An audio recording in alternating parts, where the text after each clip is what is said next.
Hello and happy December. I can't believe it's already December, but this month is going to be special because I'm going back to the roots of not only who I am, but also what I believe to be essential in order to get both you and I through the holiday season. So as you can see, I have my seasonal affective disorder light going, which is kind of obnoxious, but it helps me get through the dark days here in the Chicagoland area.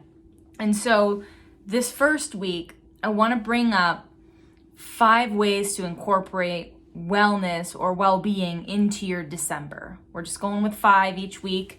And then a way to give back, because everyone experiences this month and the holiday season a little differently. For some, they live, they thrive, and they love it.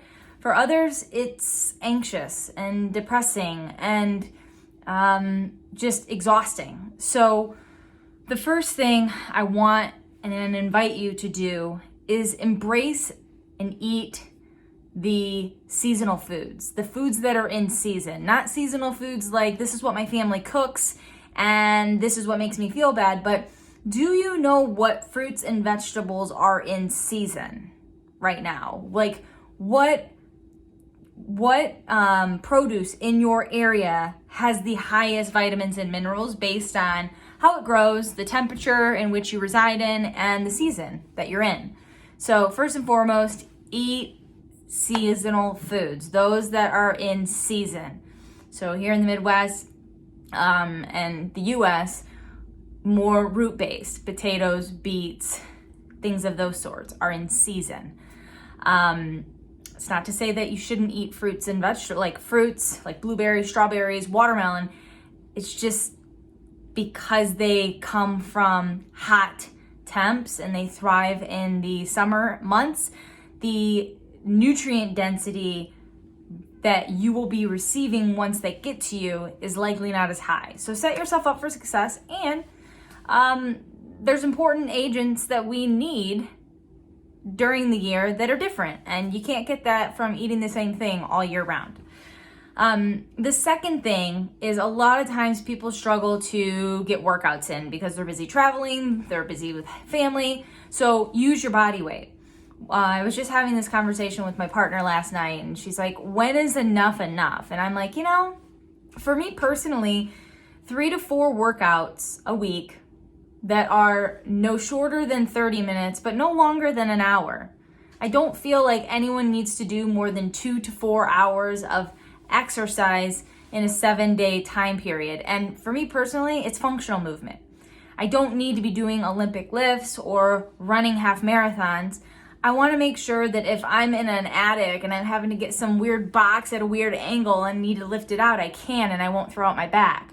Or when it gets icy out, can I go and slip and have the core strength and the stability and balance so that I don't injure myself, right? Like functional movement is more important, as well as just yoga, because it forces me to put myself in that parasympathetic rest, digest, relax state, which all of us need, especially in the cooler, darker months of the year. The third is to take a stand.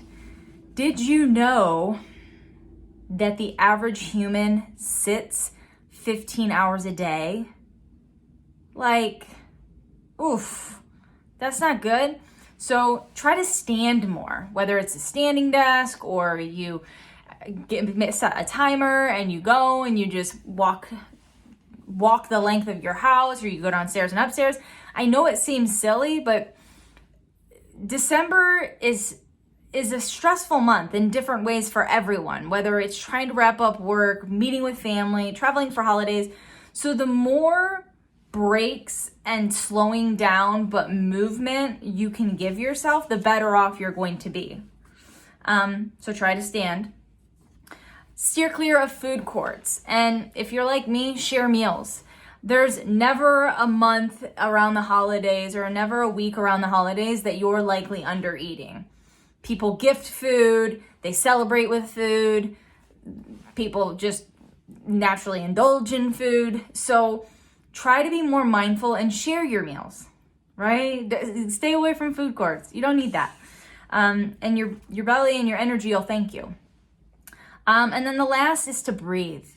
Really remembering that at any given day and any given time of the day, you can put yourself in parasympathetic state.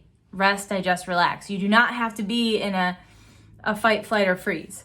But that's by breathing. So the more opportunities you can give yourself to just take a full, deep, big belly breath. If you can't do it, keep taking the deep breaths so you can. And if you don't know what a full, deep breath is, that then just goes to show for practice. If you can't get it that first time where it's that nurturing, deep belly breath, breathe more. Breathe deeper and breathe through belly more. And then the give back that I want to just plant. I mean, I'm going to be doing the Alka giving back, buying a farm, and you'll see it on my social media pages soon in the upcoming weeks. But if you have it in your heart, I just want to plant the seed to foster an animal. We started it last year, and it feels so good to get an animal out of the shelter if you can. It feels so good to get an animal out of the shelter and give it a home to stay in, so they can not only get more animals off the street during the cold winter months, but also just to give an animal that love, compassion, and care. And it brings a different twist to your holidays, and just having something that you're caring for in a different dynamic in your house really will make it a year that you won't forget, I promise. So if you're looking for ways, you don't want to necessarily spend money and you don't want to go this or that, think about fostering. You can do it for a short period of time. It's not a forever commitment, and it's really rewarding. So your 5 ways to implement well-being in December: embrace seasonal foods, fit in your body weight workouts or do 7-minute workouts, take a stand more, get up, move around, steer clear of food courts and share your meals, and breathe often. Thanks for watching.